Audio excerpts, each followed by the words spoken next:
Hey guys, today I'll show you how you can use Greenbot in Discord. So let's get started. Once you have successfully added Greenbot to your Discord server, the next step is understanding how to actually use it. Greenbot is mainly used for moderation, server management, and some utility features, and you can control almost everything using simple commands. First, open your Discord server where Greenbot is added. Make sure the bot is online and has the required permissions.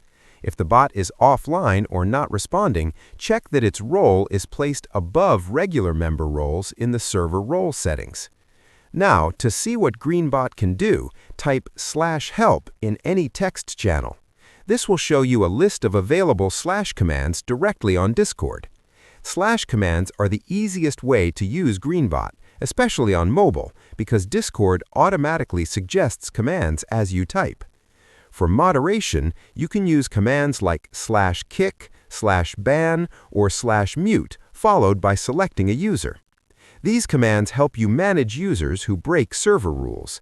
Greenbot will usually ask for confirmation before taking action, which helps prevent mistakes. If you want to manage messages, Greenbot also allows commands such as clearing messages.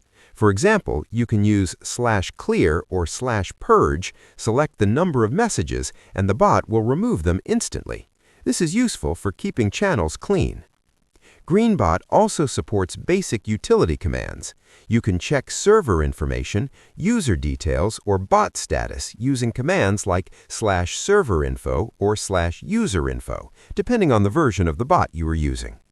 To customize Greenbot, look for its dashboard link on the official Greenbot website.